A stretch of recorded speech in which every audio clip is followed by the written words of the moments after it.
Hola, ¿qué tal, hermanos? Bienvenidos, Dios les bendiga. Bienvenidos a su materia de epístolas de Pablo. En esta clase pues vamos a estar hablando ya de algunos deberes cristianos que nosotros debemos tener. Hemos ido paulatinamente hablando acerca de lo que es Romanos y Gálatas a grandes rasgos. Pero en esta ocasión creo que ya vamos a pasar a la parte final en la que vamos a empezar a desglosar aquellas cosas que son prácticas, aquellas cosas que Pablo dejó para que nosotros sigamos un buen ejemplo. Algo que nosotros debemos tomar en cuenta, hermanos, es de que en el tiempo de Pablo, en los tiempos de los apóstoles, aunque sí había copias de los escritos, de las cartas, y se mandaban de una carta a una iglesia a otra iglesia, se compartían las cartas, no había, por así decirlo, el recurso de la Biblia en su totalidad. Había y existía lo que conocemos como el canon del Antiguo Testamento, pero no había lo que es una Biblia como tal de 66 libros como la que tenemos nosotros en casa. Ahora, esto es importante de recordar porque pues al no tener una Biblia, también los cristianos carecían de ciertos conocimientos. Obviamente tenían el Antiguo Testamento, que es suficiente para que ellos pudieran conocer a Dios, pero también necesitaban de una escritura y necesitaban de una guía, y era necesario el Nuevo Testamento. Ahora, ¿por qué digo esto? Porque, bueno, eso eran los judíos. Los judíos tenían la Septuaginta, pero también tenían, obviamente, sus escrituras, el canon del Antiguo Testamento, los libros del Antiguo Testamento, pero los gentiles, que quizá no tenían acceso o quizá no tenían la Biblia y el canon del Antiguo Testamento, pues obviamente tenían como que una dificultad, ¿no?, para saber qué hacer.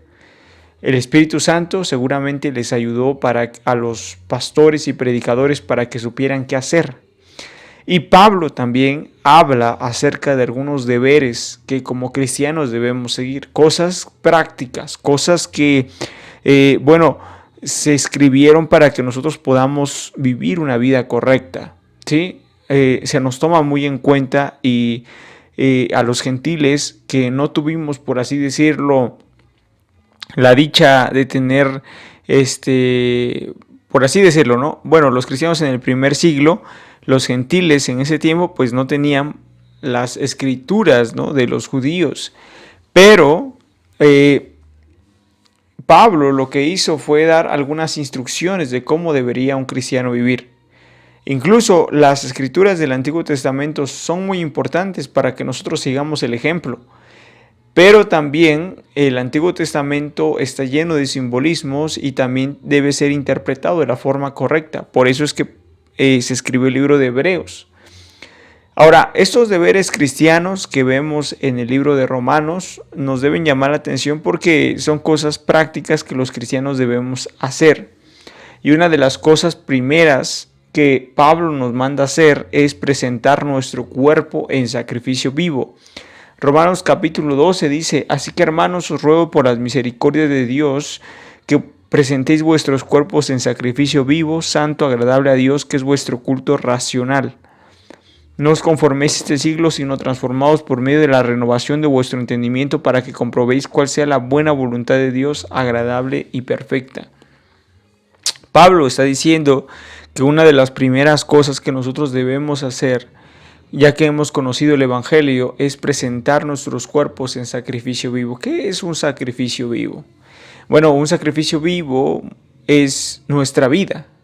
Nuestra vida total tiene que representar un sacrificio, tiene que representar una forma en la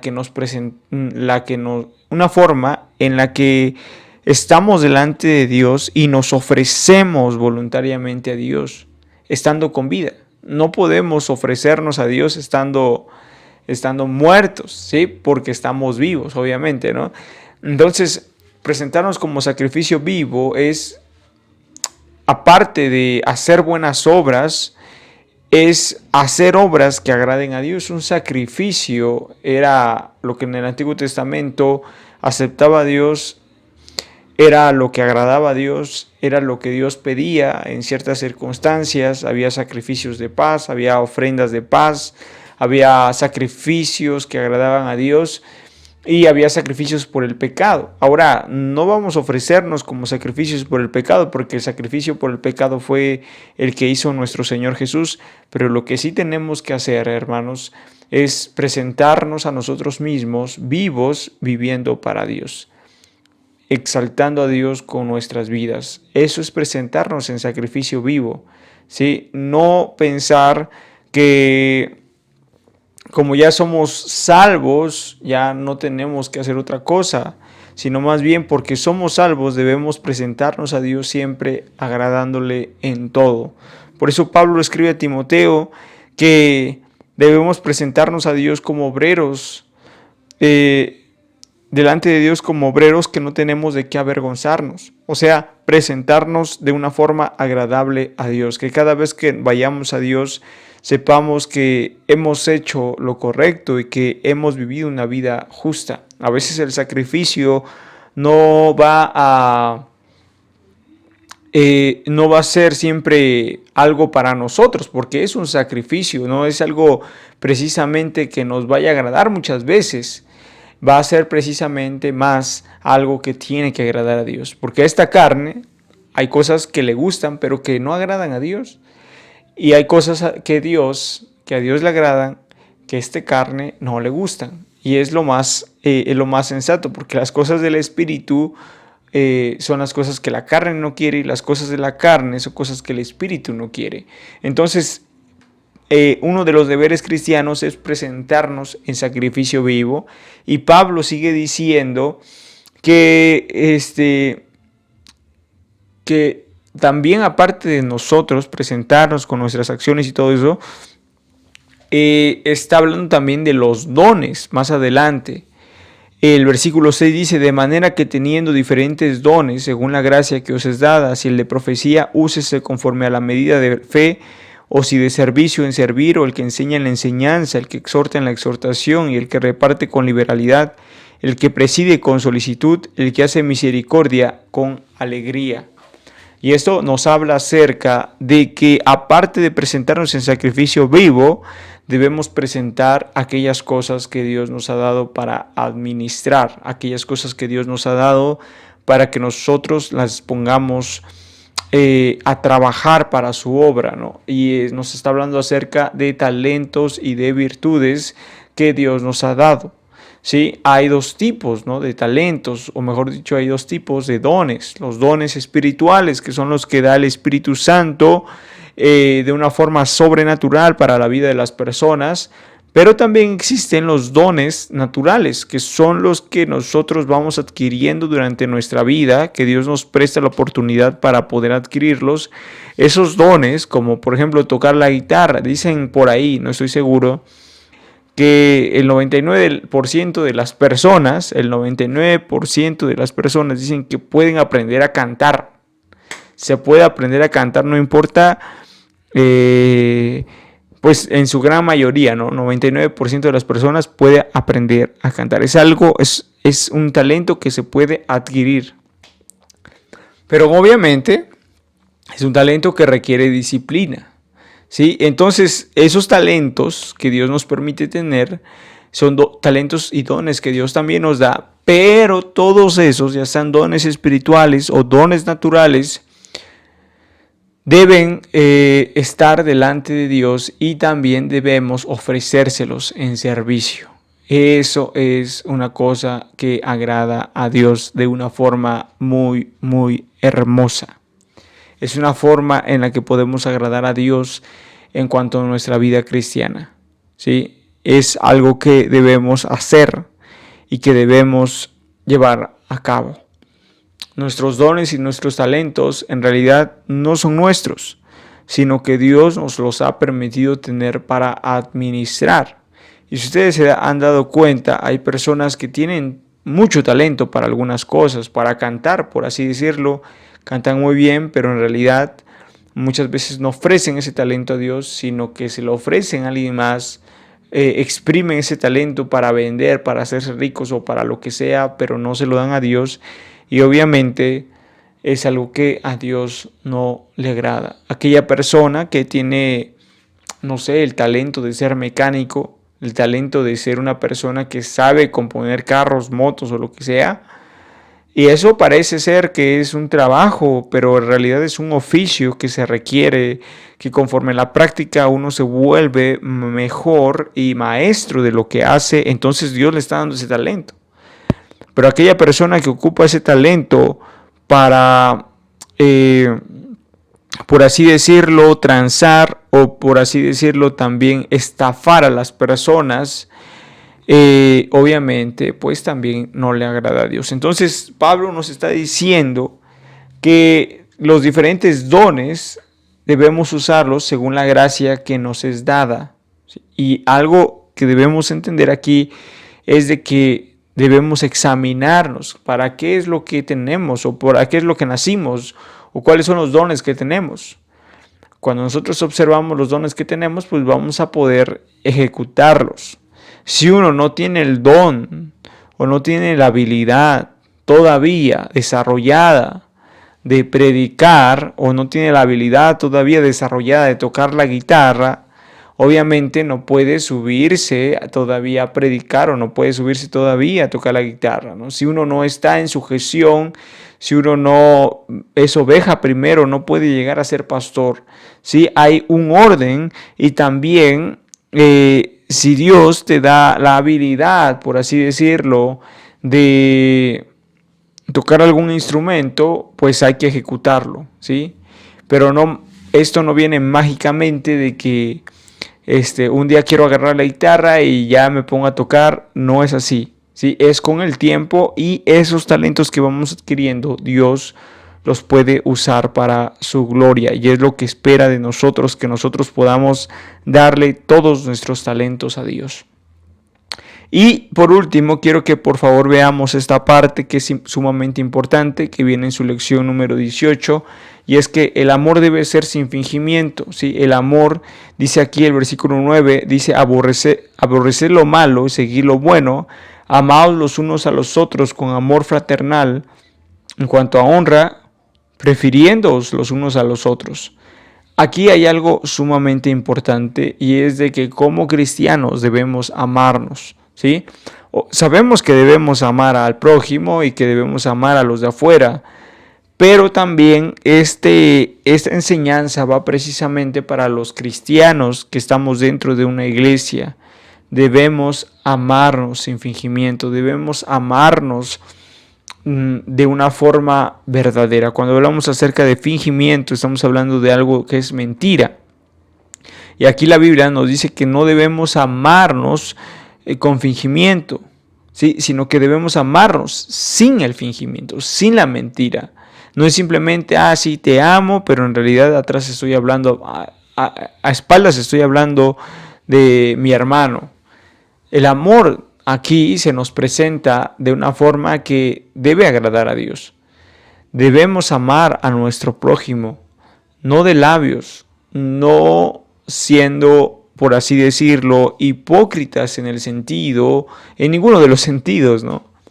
Sino más bien lo que debemos hacer es tener un amor sincero por los demás. Y es algo que nos hace falta demasiado. Ser sinceros y amar a los demás. Pensar en otros antes que uno es lo que realmente importa. Es realmente triste cuando uno es egoísta. Cuando uno es egoísta, no le importan los intereses de los demás. Uno empieza a pensar solamente en los beneficios de sí mismo y no le importa dañar a segundos o terceros con tal de tener lo que quiere.